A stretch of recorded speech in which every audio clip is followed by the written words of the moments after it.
Assalamualaikum dan salam sejahtera. Saya Fazli Fuad akan bersama anda dalam program Koresponden Bernama, sebuah program yang menampilkan laporan komprehensif lagi eksklusif dari Biro-Biro Bernama seluruh Malaysia dan wakil-wakil koresponden bernama dari serata dunia. Antara kupasan menarik hari ini: berdasarkan tinjauan perkembangan terkini gejala virus COVID-19 di Bangkok,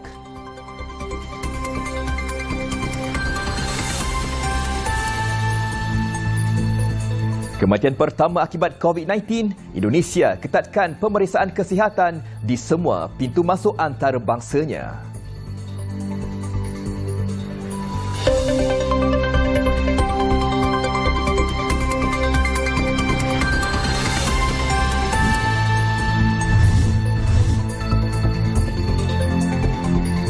Baik, koresponden hari ini dimulakan dengan perkembangan terkini jangkitan wabak COVID-19 di Malaysia, dan kami berikan status terkini kes COVID-19 di Malaysia yang diambil sehingga 12 Mac 2020 jam 4 petang semalam. Kes yang disahkan positif 158 kes, disahkan negatif 3,533 masih pending ataupun masih menunggu keputusan makmal. 319 gejala COVID-19 merupakan jangkitan penyakit yang berbahaya. Kita seharusnya mengambil langkah penjagaan dan pencegahan bagi memastikan penularan penyakit ini dapat dihentikan. Dan bukan itu sahaja, ya, kita perlu mendapatkan perkembangan dan berita semasa mengenai penularan wabak ini supaya terhindar dari lokasi yang mempunyai kes coronavirus. Ya, semua pihak perlu berganding bahu untuk membasmi gejala ini. Dan bagi mengetahui usaha yang diambil di peringkat sekolah di Malaysia, kita bersama dengan koresponden jemputan iaitu Puan Faridah binti Yang Ghazali, Timbalan Pengarah Pengurusan Hal Ehwal Murid Bahagian Pengurusan Sekolah Harian Kementerian Pendidikan Malaysia, untuk berkongsi tentang info COVID-19 di sekolah. Assalamualaikum, Puan. Waalaikumsalam warahmatullahi wabarakatuh. Okey, baik Puan, kita nak menyentuh berkenaan dengan langkah-langkah yang mungkin diambil daripada pihak Kementerian Pendidikan Malaysia sendiri, ya, bagi mencegah lebih baik dari merawat, ya, dan apakah langkah-langkah penjagaan dan juga pencegahan yang dijalankan di sekolah-sekolah bagi memastikan pelajar-pelajar terhindar dari jangkitan COVID-19 setakat ini, Puan Faridah. Okey, baik. Sebenarnya Kementerian Pendidikan Malaysia sentiasalah mengikuti dan memantau perkembangan penularan jangkitan penyakit COVID-19 ini. Jadi sebenarnya langkah proaktif pertama sekali, kita telah mengeluarkan surat langkah kesiapsiagaan pencegahan kejadian jangkitan COVID-19 pada 4 Februari. Tetapi kita tahu bahawa berdasarkan perkembangan semasa, garis panduan ini perlu kita kemaskini, ya, sebab akan ada maklumat-maklumat tambahan.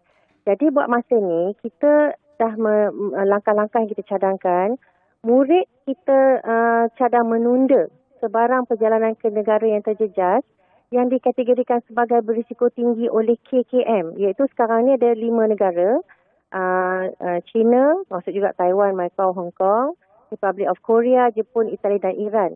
Dan baru-baru ini kita ada dapat maklumat bahawa negara Denmark juga telah di lockdown, ya. Jadi termasuk juga adalah negara Denmark. Jadi semua murid yang mempunyai sejarah tinggal atau melawat ke negara yang terjejas ini perlu diletakkan di bawah perintah pengawasan dan pemantauan, iaitu home surveillance, untuk memantau kesihatan mereka selama 14 hari. Dan mereka tak perlu hadir ke sekolah. Dan walau bagaimanapun, seperti bila ada bencana, walaupun tak hadir, kita akan kira mereka sebagai hadir lah. Jadi dalam masa 14 hari ini, sekiranya bergejala, iaitu kita ada demam, batuk, sesak nafas, mereka segera perlu mendapatkan rawatan perubatan. Kalau bergejala dan hadir di sekolah, mereka akan diasingkan di bilik kesihatan sementara menghubungi ibu bapa untuk menjemput anak-anak ini. Dan juga bagi warga yang disahkan positif, pihak sekolah perlu melapor kepada Jabatan Kesihatan Negeri dan juga pejabat kesihatan daerah untuk tindakan kawalan pencegahan wabak. Dan mereka ini akan terus di kuarantin di hospital yang telah disenaraikan. Dan sekolah juga akan mendapat nasihat pejabat kesihatan daerah untuk melaksanakan langkah-langkah seterusnya seperti disinfeksi dan sebagainya. Dan murid-murid juga kita galakkan, ya, untuk menggunakan hand sanitizer, dan kita juga menyebarkan langkah-langkah untuk mencuci tangan dengan betul. Dan buat masa ini pun KPM dalam usaha untuk membekalkan hand sanitizer dan thermometer kepada sekolah, tetapi kita bergantung kepada peruntukan yang diterima. Okey, baik. Puan Faridah, setakat ini ada tak antara sekolah-sekolah yang ditutup akibat COVID-19 untuk setakat ini? Ada tak? Kalau ikut pada keputusan mesyuarat pengurusan bencana, sebenarnya sekolah dia tak perlu tutup. Tapi kecuali atas nasihat daripada pejabat kesihatan daerah. Dan kalau POS KKM yang akan menasihatkan kita tentang langkah seterusnya. Kadang-kadang mungkin penutupan itu bukanlah sebab COVID itu sendiri. Mungkin sebab nak disinfeksi the whole school. Sebab kadang-kadang kawasan sekolah itu besar, mungkin mereka perlu cutikan murid. Tapi so far selama ini tidak ada lagi sekolah yang menutup disebabkan penyakit ini. Okey, baik Puan Faridah, kalau andai kata kita ni sebagai orang dewasa, kita telah pun mendapat pendedahan melalui banyak medium untuk kita mencegah daripada penularan wabak COVID-19 ini daripada segi media sosial dan sebagainya. Kalau pelajar-pelajar di sekolah, adakah guru-guru tersebut diberikan tanggungjawab untuk memberikan pendedahan info-info kepada murid-murid ini untuk pendedahan COVID-19 ini, Puan Faridah? Betul. Guru-guru memang kita ada sektor kesihatan ni akan memberikan maklumat kepada guru, dan kita juga bekerjasama dengan beberapa kementerian, iaitu Kementerian Kesihatan, Jabatan Penerangan, semua akan membekalkan poster-poster dan brosur dan flyer kepada sekolah untuk mereka aware tentang langkah-langkah yang perlu diambil. Okey, jadi alang-alang kita dah bersama dengan Puan Faridah, kita nak tanya juga tentang situasi politik sikit lah kan. Kalau kita cerita pasal COVID-19 ini, kita dah pun mengetahui pandangan tentang kehadiran Menteri Pendidikan yang baru ni, Puan Faridah, bagaimana sambutannya? Kehadiran apa ni? Semula? Ni, kita sudah sedia maklum bahawa Kementerian Pendidikan telah pun mendapat Menteri Pendidikan yang baru, kan? Jadi bagi pihak KPM sendiri, mungkin ada pandangan sendiri yang mungkin ingin diberikan Puan Faridah. Alhamdulillah, kami bersyukurlah kami dah ada menteri, dan kita memang sangat-sangat we are very impressed lah dengan menteri kami, kerana beliau sangat berpengetahuan tentang pendidikan dan juga sangat committed dalam memastikan kemenjadian murid. Dan so far kita dah ada mesyuarat dengan menteri. In fact semalam pun kita dah berjumpa dengan menteri, dan khususnya untuk situasi COVID-19 lah, dan yang melibatkan warga sekolah. Tindakan yang akan kami ambil. Okey, baik, terima kasih Puan Faridah di atas pendedahan yang telah pun diberikan khususnya daripada pihak sekolah. Itu dia tadi kita bersama dengan Puan Faridah binti Yang Razali, Timbalan Pengarah Pengurusan Hal Ehwal Murid Bahagian Pengurusan Sekolah Harian Kementerian Pendidikan Malaysia, dalam usaha untuk kita mendekatkan diri kita tentang bahayanya COVID-19 di peringkat sekolah dalam menangani gejala ini. Kerana di peringkat sekolah inilah yang merupakan tempat segala ilmu dan juga maklumat harus disalurkan, pendidikan keselamatan dan juga kesihatan bermula di peringkat ini. Baiklah, kalau tadi kita dah pun menghubungi pihak daripada Kementerian Pendidikan Malaysia, kita nak beralih ke perkongsian berita dari wilayah Persekutuan Labuan. Impak dari penularan jangkitan penyakit COVID-19 ini, iaitu di Pejabat Kumpulan Wang Simpanan Pekerja ataupun KWSP di Labuan ditutup dan juga mengakibatkan operasi di sana terjejas. Dan bersama kita di talian, kita bersama dengan wartawan bernama di Labuan. Siapa lagi kalau bukan Encik Jailani Hassan. Assalamualaikum, Cik Jailani. Waalaikumsalam, Fazli. Lama tak mendengar Itulah, lama tak mendengar khabar kan. Okey, kita amat berduka cita lah kan, disebabkan COVID-19 ini beberapa syarikat bangunan-bangunan yang terpaksa ditutup di Labuan, dan antaranya adalah bangunan pejabat KWSP di sana. Mungkin Jailani boleh kongsikan tentang perkara ini. Baik, Fazli. Pejabat Kumpulan Wang Simpanan Pekerja KWSP yang telah ada tingkat bawah Kompleks Hujana Kewangan di sini telah ditutup buat sementara kemarin untuk kerja-kerja disinfeksi ruang pejabat kaunter dan kawasan sekitarnya. Pengurus KWSP Labuan Gilbert Jokwal dalam satu kenyataan menyebut pejabat itu dijangka beroperasi semula hari ini sekiranya tidak ada halangan. Penutupan itu merupakan prosedur operasi standard SOP dalaman bagi membolehkan kontraktor yang dilantik melakukan kerja-kerja pembersihan. Kerja-kerja pembersihan sedang dilaksanakan sebagai langkah pencegahan memandangkan kaunter di pejabat itu adalah tempat paling terdedah dan sentiasa dikunjungi pelanggan di semua peringkat. Menurut KWSP, kaunter-kaunter di lokasi lain seperti di Sabah yang berhampiran dengan Labuan akan beroperasi seperti biasa. KWSP juga menasihatkan ahli-ahli membuat transaksi secara dalam talian melalui aplikasi iAccount kecuali bagi urusan yang memerlukan kehadiran ke kaunter. Sementara itu, Maybank dan Bank Rakyat Labuan telah mengambil langkah proaktif dengan menugaskan seorang pegawai mereka sambil ditemani pegawai keselamatan di hadapan pintu premis bank-bank itu untuk menjalani pemeriksaan suhu badan ke atas setiap pelanggannya sebelum memasuki premis mereka. Fazli. Okey, baik, itulah dia seperti mana yang Encik Jalini katakan tadi ya. Andai kata kita mungkin ya mempunyai urusan di bangunan KWSP untuk waktu ini diberhentikan sementara operasinya, tetapi kita boleh menggunakan perkhidmatan di dalam talian ya. Kita boleh menggunakan iAccount dan sebagainya. Baik, Encik Jalani, kabarnya kita nak cerita berkenaan dengan berita lain lah ya, berita semasa di Labuan. Kabarnya Muafakat Nasional Labuan mempunyai rencana tersendiri ya dalam membangun aspek ekonomi dan juga perpaduan di sana. Mungkin Jalani boleh kongsikan butirannya. Ya, betul. Muafakat Nasional Labuan yang dianggotai Barisan Nasional BN dan PAS akan mengadakan perjumpaan dengan Menteri Wilayah Persekutuan yang baru, Tan Sri Anwar Musa, dalam waktu terdekat bagi membincangkan hala tuju ekonomi dan pembangunan Labuan. Pengerusinya, Senator Datuk Bashir Alias berkata pemimpin kanan BN dan PAS bersetuju pada mesyuarat 9 Mac lepas berhubung perlunya mengadakan perjumpaan itu. Katanya Muafakat Nasional yakin dengan kepimpinan Tan Sri Anwar Musa dalam menerajui Kementerian Wilayah Persekutuan bersandarkan pengalaman beliau dalam Kementerian Luar Bandar dahulu. Bashir berkata Tan Sri Anwar Musa harus diberikan masa yang cukup untuk mengenali fungsi-fungsi dan peranan kementeriannya sebelum diajukan sebarang isu-isu berkaitan peruntukan pembangunan untuk Labuan. Yang dari Ketua PAS Labuan, Hamid Zahari berkata dengan pembentukan kabinet baru, diharapkan usaha pemulihan ekonomi diperhebatkan dan agenda kebajikan rakyat diutamakan khususnya di Labuan. Ketua bahagian MCA Labuan pula, Datuk Chin Hon Boy berkata Muafakat Nasional Labuan telah menandatangani perjanjian persefahaman untuk bekerjasama sebagai satu pasukan dalam memperjuangkan aspek ekonomi dan perpaduan masyarakat di Labuan.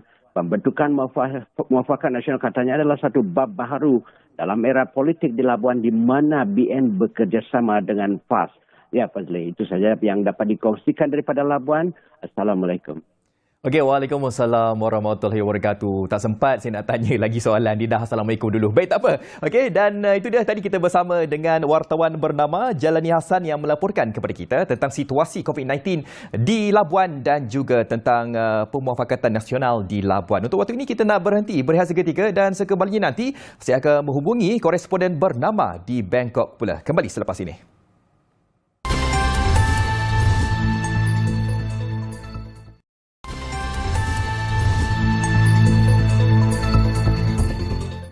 Baik, bertemu kembali dalam program Koresponden Bernama. Kita ke perkembangan COVID-19 di Thailand ya. Thailand antara negara yang tidak terkecuali dalam menerima jangkitan penyakit COVID-19 ini. Dan mengikut laporan berita, beberapa agenda dan juga program di negara Gajah Putih itu terpaksa dihentikan dan ditunda akibat penularan wabak COVID-19 ini. Dan terbaru ya, sepasang suami isteri adalah antara 3 pesakit baru yang didiagnosis dengan jangkitan virus COVID-19 di Thailand dan menjadikan jumlah keseluruhan kes di negara itu setakat Rabu 11 Mac ialah sebanyak 53 kes. Dan kes pertama kematian akibat jangkitan COVID-19 dicatatkan di Thailand pada 29 Februari lalu. Untuk perkembangan terkini mengenai virus COVID-19 di sana, kita bersama dengan koresponden bernama di Bangkok, Thailand. Siapa lagi kalau bukan Linda Khoo. Jadi, Linda, mungkin boleh kongsikan kepada penonton setia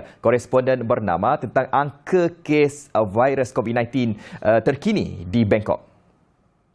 Thailand merupakan negara pertama di luar China yang dikesan COVID-19. Sehingga kini, Thailand telah mencatatkan 70 kes dan 1 kematian dilaporkan. Daripada jumlah itu, seramai 35 pesakit telah dibenarkan discharge dari hospital manakala 34 lagi masih menerima rawatan di hospital. Terbaru, seramai 11 orang warga Thai yang berusia antara 25 dan 38 tahun telah dijangkiti COVID-19 dari seorang pelancong dari Hong Kong. pelancong tersebut merupakan pembawa virus COVID-19 dalam kluster ini. Pelancong yang tiba di Bangkok pada 21 Februari dikatakan telah mengalami demam dan batuk. Namun beliau masih berjumpa dengan sekumpulan rakannya di 2 acara berlainan. Dan mereka dikatakan telah berkongsi minuman dan rokok di 2 acara tersebut. Dan kesemua 11 pesakit mula jatuh sakit pada 4 Mac lalu dan sehingga semalam 11 daripada mereka telah disahkan positif COVID-19 manakala 4 lagi dalam kumpulan itu negatif COVID-19. Dan kita nak tahu juga tentang langkah yang dilakukan kerajaan Thailand bagi membasmi penularan COVID-19 ini. Silakan Linda. Antara langkah-langkah yang diambil kerajaan Thailand termasuk menggantungkan kemudahan visa semasa ketibaan atau visa on arrival untuk 19 negara dan wilayah yang termasuk China, India, Arab Saudi dan Mexico bermula hari ini sehingga 30 September tahun ini. Dan ini merupakan langkah-langkah yang untuk membendung penularan wabak COVID-19. Selain itu, pengecualian visa juga dibatalkan untuk Korea Selatan, Itali dan Hong Kong. Dengan ini, rakyat dari negara dan wilayah yang disenaraikan perlu memohon visa dengan kedutaan Thailand di negara masing-masing. Selain itu, pihak berkuasa penerbangan awam Thailand iaitu CAAT telah mewajibkan pelawat dari 4 negara iaitu China, Korea Selatan, Iran dan Itali serta 2 wilayah iaitu Macau dan Hong Kong untuk mengemukakan sijil kesihatan bagi mengesahkan mereka sihat dan bebas daripada COVID-19 sebelum memasuki negara ini. Dalam satu notis, CAAT berkata penumpang yang gagal mengemukakan dokumen tersebut adalah dilarang menaiki penerbangan ke negara ini. Dengan adanya sijil kesihatan dan boarding pass, syarikat penerbangan akan memberi borang T8 dan penumpang dikehendaki mengisi borang tersebut serta menyerahkannya kepada pegawai kawalan penyakit berjangkit di pusat kawalan di lapangan terbang. Dan sekiranya pengendali penerbangan menerbangkan penumpang yang dijangkiti COVID-19 ke Thailand, mereka perlu bertanggungjawab terhadap segala perbelanjaan dan kos rawatan untuk mereka yang dijangkiti COVID-19. Selain itu, pada 29 Februari lalu, Thailand telah mengisytiharkan COVID-19 sebagai satu penyakit berjangkit berbahaya dan memberikan kuasa lebih kepada pihak berkuasa kesihatan untuk memerangi dan mengawal penularan virus tersebut dengan lebih berkesan. Dengan pengumuman itu, ia telah memberikan kuasa kepada pihak berkuasa untuk bertindak dengan lebih cepat dan berkesan untuk mengawal penularan tersebut. Pihak berkuasa kesihatan dan pegawai kesihatan boleh mengeluarkan arahan untuk menahan dan mengkuarantin mereka yang disyaki pesakit COVID-19 untuk menjalani rawatan dan memberikan kuasa kepada governor dengan persetujuan jawatan kuasa untuk menutup sementara venue yang terjejas oleh virus tersebut. Ya, itu dia tadi panjang lebar tentang langkah pencegahan yang diambil daripada pihak kerajaan Thailand. Linda, seperti mana yang kita tahu Bangkok antara bandar paling ramai dikunjungi pelancong dari seluruh dunia, termasuk dari Malaysia juga. Bagaimana dengan keadaan di sana sekarang? Impak dari penularan virus COVID-19 ini, adakah kehadiran pelancong berkurang ataupun sama sahaja, Linda? Okey, industri pelancongan menyumbang kira-kira 20% kepada pertumbuhan KDNK Thailand dan pelancong China merupakan sumber terbesar pelancong ke negara ini. Dan sejak penularan wabak COVID-19, industri pelancongan Thailand teruk terjejas. Ketibaan pelancong di Asia Tenggara dan China jelas berkurangan apabila pusat membeli belah kawasan tumpuan pelancongan seperti Grand Palace, Chatuchak Market, Kuil Irawan yang popular di kalangan pelancong kini menjadi lenggang. Tourism Authority of Thailand menjangkakan ketibaan pelancong asing pada tahun ini adalah 33.8 juta berbanding 39.8 juta pada tahun lalu berikutan penularan wabak COVID-19. Dan kalau kita lihat ketibaan pelancong pada bulan Februari sahaja telah jatuh sebanyak 40% dan ia dijangka akan menjunam pada bulan Mac dan April tahun ini. Okey, baik, terima kasih diucapkan kepada koresponden bernama di Thailand, Lindaku, yang bercerita kepada kita tentang perkembangan situasi COVID-19 di Bangkok, Thailand. Untuk waktu ini kita nak berhenti berehat seketika. Anda jangan ke mana-mana.